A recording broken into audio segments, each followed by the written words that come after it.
April 16, 2025 guys. Good morning! Daniel is back! Ay, ayun na nga mga guys. In observance to Holy Week, maaga akong gumising upang mamalengke, no? Nakabili ako ng 2 kilong kamatis guys. Sa halagang 30 pesos ang 1 kilo. Upo, ampalaya, at talong. Siyempre, sinamahan ko rin yan guys ng talbos ng kamote, no? Medyo gulay-gulayan din ang kainin natin kasi para ba maging balanse yung takbo ng buhay natin, no? Para medyo, alam mo na, healthy living, sabi nga. So, basically, sa pagpapaksiw, guys, kailangan mo ng sibuyas, luya, bawang, paminta, at kung lalagyan mo ng gulay, pwede ka nang maglagay ng ampalaya, talong, at kung ano-ano pa. So, sa nakikita nyo, guys, in this video, nagmamadali po akong naghiwa ng sibuyas, luya, at bawang, no? At syempre, hiniwa-hiwa ko na rin yung ampalaya dyan na kakailanganin natin sa pagpapaksiw.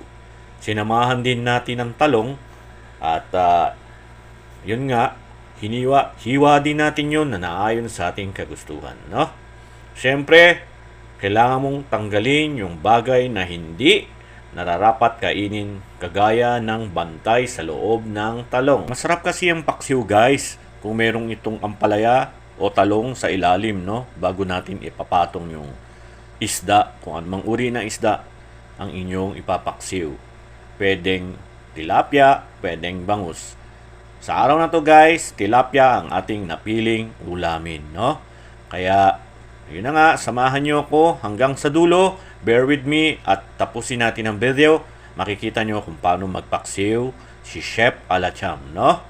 Siyempre, hindi mawawala dyan guys, ang lagyan siya ng siling pamaksiw. Yun nga guys, bago natin ilagay ang siling pamaksiw, syempre, aesthetically, kailangan putul-putulin muna rin po natin yung tangkay at hugasan to ensure talaga na malinis yung ilalagay nating sili.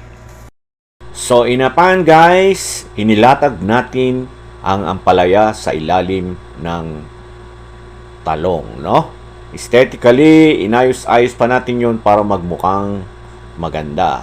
At inilagay na rin natin kasama ang siling pamaksiw. Nilagyan na rin natin ng luya at ng sibuyas. At dahan-dahan nating inilagay sa kanilang pwesto ang mga tilapia, no? Ang tilapia ni Inday. Ayan na po guys. So yun na nga guys, nang matapos, nilagyan natin ng suka at tubig.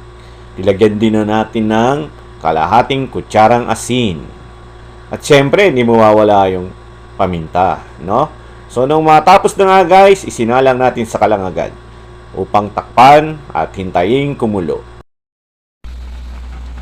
So ayan na nga guys, no?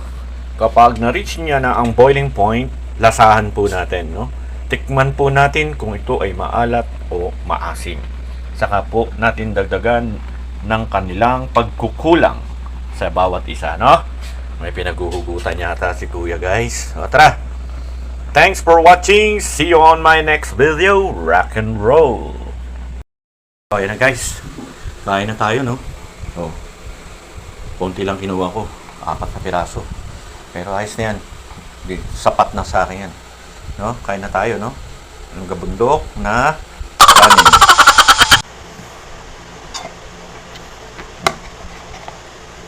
Tikman nga natin to guys. Tilapia. Tilapiang tunay, kulay itim. No? Kain na tayo.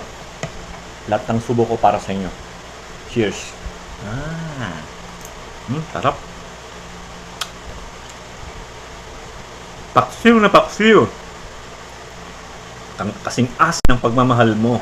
Grabe. Kilig to the bones. Napaasim yata guys. Pero sarap. Tara. Thanks for watching. I love you all. Cheers.